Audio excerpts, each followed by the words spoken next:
Bonjour chers amis, bienvenue dans le Latin Bird Show. Latin Bird Show, c'est une émission que je vais tâcher de faire toutes les 2 semaines et dans laquelle je parle de différents sujets de diète, de culture, de philosophie et de social media. Bienvenue, à tout de suite. 87 kilos le 7 février les amis, enfin pas loin. Je dois perdre du poids. Alors vous savez, en fait je la connais la règle, hein. Tu calcules ton déficit calorique, tu manges moins, donc moi je dois manger à peu près 1800 calories par jour. J'ai fait un test de composition corporelle, mais le problème, c'est quoi? Je suis descendu à 79 kilos il y a quelques mois, puis je suis remonté parce qu'en fait j'ai un problème de gestion du stress le soir. Et ouais, le soir, c'est-à-dire le matin je mange pas, j'ai pas faim, je bois du café, voilà. Après j'arrête le café parce que ça augmente le stress, donc le cortisol, et ça empêche de maigrir si tu en bois trop. Après, à midi, je mange correctement, franchement, mais c'est le soir. Le soir, tu vois, je suis d'une faiblesse. Et donc, la solution, c'est quoi? C'est de viser sur le long terme. Et donc, cette année, là, on est en mois de février, il faut qu'au mois de juin, pour mon anniversaire, je sois à 75 kilos. Ah ouais, c'est ambitieux, ouais. Mais c'est comme ça qu'il faut le voir. Et c'est même beaucoup, en fait, de perdre autant de poids. C'est plus de 10 kilos en quelques mois, mais c'est possible. Mais voilà la solution. Alors, est-ce que vous m'accompagnez dans cette latine diète, les amis? On est tous faibles, c'est vrai, le soir, quand soit tu bosses et t'es stressé le soir et t'as envie de bouffer. Parce que moi déjà, je fume pas, je bois très peu. Donc en fait, le seul plaisir, on va dire, que je peux avoir, c'est d'aller me faire un bon resto, d'aller me faire un bon apéro à la maison. Mais c'est pas bon pour la santé, en fait. Il faut arriver à se discipliner sur le long terme. Alors la discipline, c'est quelque chose de théorique. Dans la pratique, c'est beaucoup plus dur. C'est vrai que la discipline, c'est ce qui te fait arriver à tout. Tu répètes quelque chose, tu arrives à un résultat, tôt ou tard. Mais c'est souvent le tard. Et donc pour durer sur le tard, il faut avoir le mental, mais on n'est pas tous des machines de guerre, et puis on n'est jamais... En fait, c'est des menteurs, d'ailleurs, tous ces gens qui... Vous savez, tous ces principes là, de développement personnel et tout. Comme si ils étaient capables, ces gens, de maîtriser toutes leurs émotions. C'est pas possible. Donc il faut s'autoriser des moments de relâchement. Voilà. Ça, je l'ai bien compris, hein, comme vous le voyez. Le relâchement, ça, je connais. Mais la discipline, il faut me l'appliquer. Quelqu'un qui arrive à se maîtriser, qui arrive à se discipliner, il gagne tous les combats. Donc ça va être ça, cette année. Donc rendez-vous le 23 juin, 75 kilos. Je dois être à 87 à peu près là. Donc 12 kilos à perdre, c'est parti. Dans Latin Bird Philosophie, je vous parle un peu de philosophie de comptoir, philosophie de vie, philosophie pratique.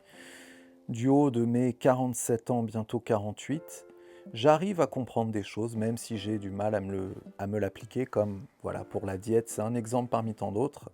Mais mon but est de m'améliorer. Je pense qu'une vie réussie, c'est à s'améliorer à sa propre mesure dans différents domaines.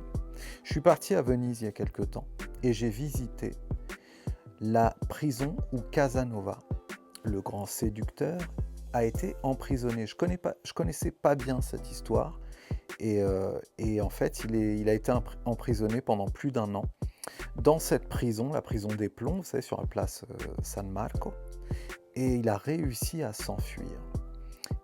Pourtant, c'est la prison qui était la plus sûre, pratiquement, voilà, à cette époque-là.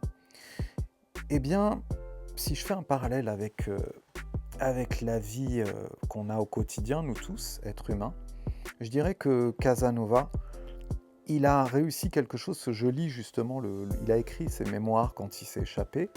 Bon, après, c'est forcément romancé, c'est lui qui s'exprime, ok.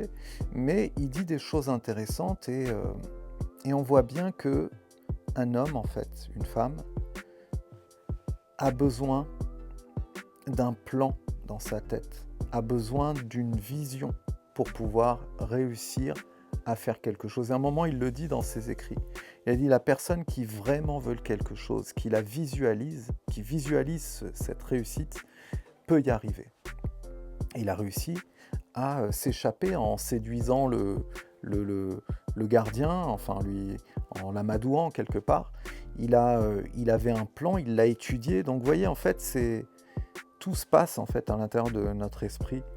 Si on veut réussir quelque chose, bien c'est arrivé à se planifier les choses. Vous voyez, moi, par exemple, dans à mon petit niveau, quand j'avais 18 ans, j'étais fan de chanteurs de R&B américains.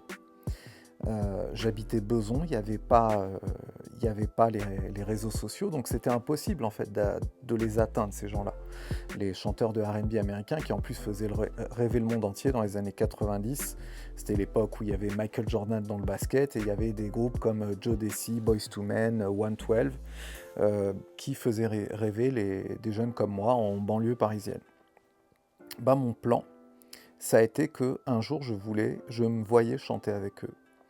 Et quand sont arrivés les réseaux sociaux, là, ça a été comme la clé qui m'a permis d'ouvrir cette porte-là, puisque je les ai contactés via MySpace, etc.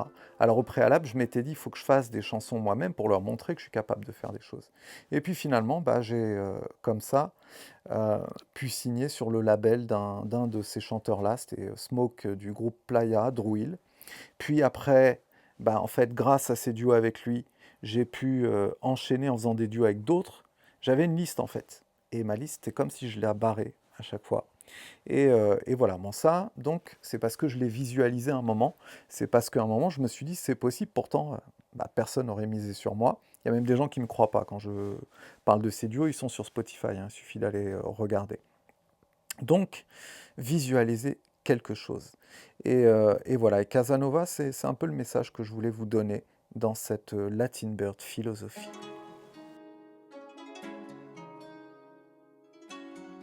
Alors pour la partie musique, on va dire culturelle de cette petite émission qui s'appelle le Latin Bird Show, que je tâcherai de faire, vous voyez, je vais me discipliner pour ça toutes les 2 semaines. Eh bien, là en fait, cette année, je suis en train de préparer un album inspiré de la ville de Paris. Vous savez, Paris, en 2026, je trouve que c'est une ville qui est triste.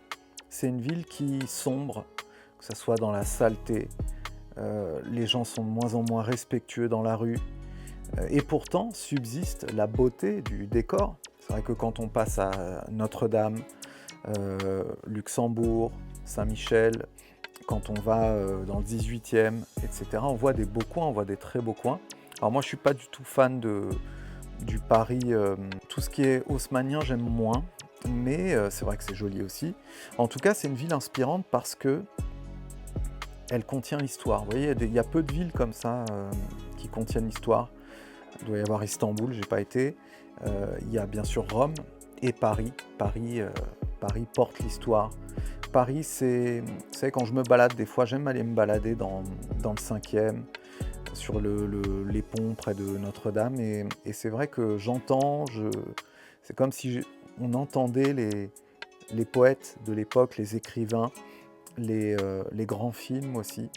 Et donc, c'est une ville qui m'inspire cette année pour un album, qui sera le 2e volet de Urban Flamenco. C'est une trilogie que je fais. J'ai fait le premier album sur ma ville d'origine de ma mère, Séville. En tout cas, c'est l'Andalousie, dont vient une partie de la famille de ma mère en Espagne.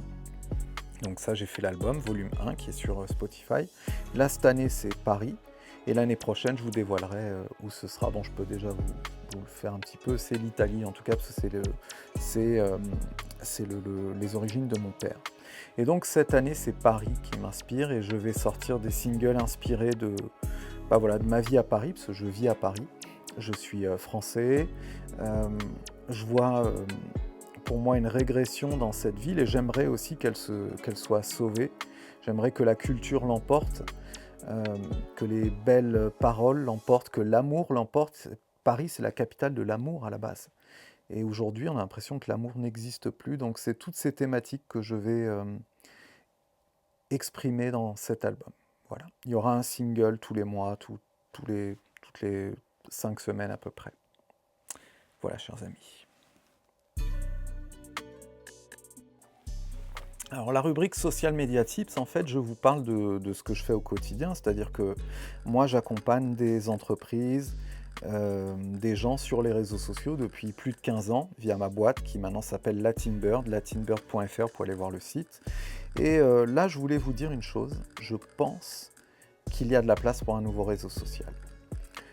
LinkedIn est devenu trop corporate pour moi, trop faux quelque part, puisque tout le monde joue un rôle de j'ai fait ci, j'ai fait ça, un peu finalement comme les influenceurs dont cette génération se moquait pendant longtemps, hein, puisque la moyenne d'âge sur LinkedIn c'est entre 35 et 45 ans. Cette génération s'est beaucoup moquée des jeunes sur TikTok qui voilà, faisaient des danses, etc. Et puis se montraient, et on disait que c'était des égocentriques. Et puis maintenant, bah, on retrouve un peu ce genre de choses dans beaucoup de posts LinkedIn. Donc j'aime plus trop ce réseau, et puis même quand on ajoute des gens, bon, c'est finalement plus compliqué pour faire des contacts, même si c'est toujours possible évidemment. Mais je pense qu'il y a de la place pour un nouveau réseau plus authentique, plus, je dirais, slow content. C'est-à-dire, il y a TikTok d'ailleurs ou Instagram, c'est des réseaux où les gens consomment ultra rapidement les contenus. On dirait maintenant que un consommateur passe à peu près 1 seconde et demie sur un contenu avant de décider s'il le consomme. Et puis la concentration est très difficile aujourd'hui pour tout le monde, se concentrer sur un seul contenu. Donc j'aimerais, moi aujourd'hui, voir naître un réseau de slow content, c'est-à-dire un réseau où il y a du contenu, qu'on prenne le temps de lire, où justement il soit fait d'une certaine façon, où on ne soit pas pollué ou avoir l'envie tout le temps de scroller trop. Voilà, c'est peut-être difficile aujourd'hui, mais pourquoi pas. Et si la Silicon Valley ne le fait pas, peut-être que c'est là où un réseau européen pourrait naître et prendre le pas. Parce que voilà, je me suis acheté d'ailleurs récemment là un truc qui s'appelle Brick, BRICK, qui va me permettre de me couper des réseaux sociaux à certains moments, parce que moi-même je suis victime du scroll qui ne s'arrête jamais. Et vous, dites-moi si vous pensez qu'un nouveau réseau social peut arriver, comment vous l'imaginez ce nouveau réseau social? C'est un peu comme une nouvelle chaîne de télé finalement. On a beaucoup d'énergie douce en ce moment, ça serait bien qu'il y ait du Arte. Bon voilà, chers amigos, à très bientôt. Passez une belle semaine et bon dimanche si vous regardez le dimanche sous vos applaudissements.